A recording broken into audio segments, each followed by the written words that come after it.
ജനങ്ങളുടെ ഇഷ്ടവിഭവമായ ചക്ക അവിയലാണ്. അതിന് വേണ്ട ഇൻഗ്രീഡിയൻസ് എന്ന് പറഞ്ഞാൽ ചക്കയാണ്. അതിൻ്റെ തന്നെ കുരു തോട് കളഞ്ഞ് വൃത്തിയാക്കിയത് 5-6 ഉണ്ട്. പിന്നെ അതിൽ ചേർക്കാനുള്ള പാകത്തിന് തേങ്ങ വേണം. തേങ്ങ, മഞ്ഞൾപ്പൊടി, മുളക് പൊടി, ജീരകം, വെളുത്തുള്ളി ഇച്ചിരി കൂടുതൽ വേണം. കാരണം ചക്ക ഗ്യാസ് ഉണ്ടാക്കുന്നത് കാരണം വെളുത്തുള്ളി അത്യാവശ്യത്തിന് ചേർക്കും. പിന്നെ കറിവേപ്പില.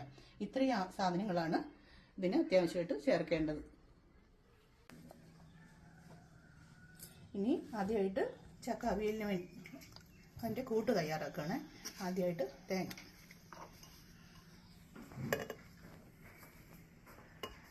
ആവശ്യമാണ്. ഇതിപ്പോൾ ഞാൻ 1 മുറി തേങ്ങയാണ് തേങ്ങ ചെടിക്കുകയാണ്. മഞ്ഞൾപ്പൊടി,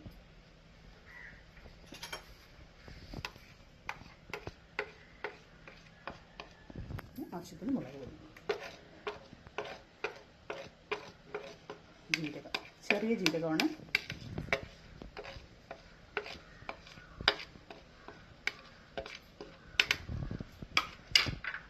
വെളുത്തുള്ളി,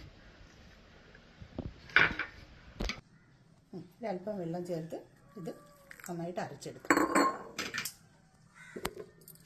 തേങ്ങ ജാറിലാക്കിയതിന് ശേഷം ഒരല്പം അരഞ്ഞതിന് ശേഷം കറിവേപ്പിലയിട്ട് ഒന്നുകൂടി വീണ്ടും കുറച്ചുകൂടി നന്നായിട്ട് അരച്ചെടുക്കാം.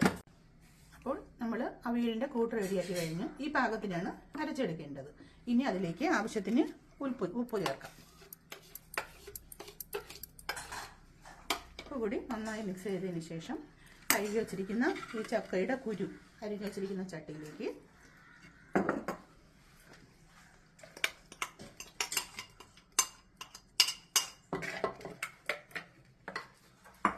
വെള്ളം കൂടി ചേർത്ത് നന്നായിട്ട്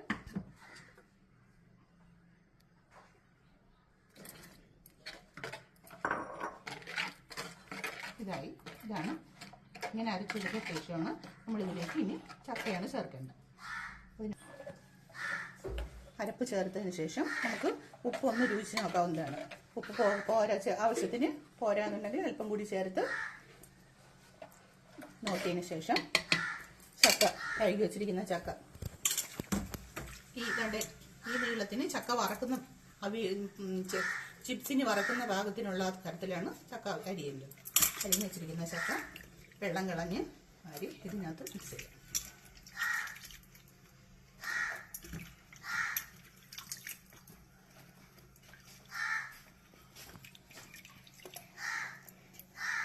ഇത് എൻ്റെ ആദ്യത്തെ വീഡിയോ ആണ്. ഒരുപാട് കുറവുകളും കുഴപ്പങ്ങളും ഉണ്ടാവും. സഹകരിക്കുക, ക്ഷമിക്കുക. നന്നായിട്ട് ഇളക്കുക.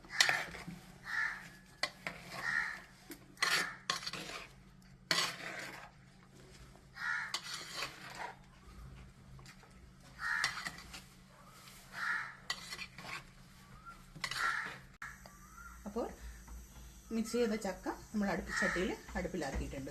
ഇത് അടച്ചു വെച്ച് അല്പസമയം വേവിക്കാം.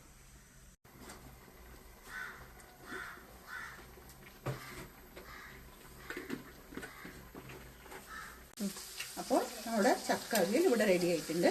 അവസാനം കുറച്ച് കറിവേപ്പില എടുത്ത് ആവശ്യത്തിന് കുറച്ച് വെളിച്ചെണ്ണയും കൂടെ ഗ്യാസ് ഓഫ് ചെയ്യുക. ചക്ക അവിയൽ റെഡി. എല്ലാവരും ട്രൈ ചെയ്ത് നോക്കുക. തിരുവനന്തപുരത്ത് അറിഞ്ഞുകൂടാത്തവരാരും കാണൂല. എന്നാലും ആരെങ്കിലും പരീക്ഷിച്ച് നോക്കുന്നെങ്കിൽ ചെയ്യാം. അപ്പോൾ ഉച്ചത്തേക്ക് ചക്ക അവിയൽ റെഡിയായി. ചോറ്, ചക്ക അവിയൽ, മീൻ വറുത്തത്, നവര മീനാണ്, കിളിമീൻ എന്ന് പറയും, നവര മീനാണ്, അത് വറുത്തത്, വേറെ ചീരമരിക്കറി, അല്ല പൈനാപ്പിൾ കൊണ്ടുള്ള പുളിശ്ശേരി. ഇതാണ് ഇന്നത്തെ നമ്മുടെ ഉച്ചത്തെ. Thank you.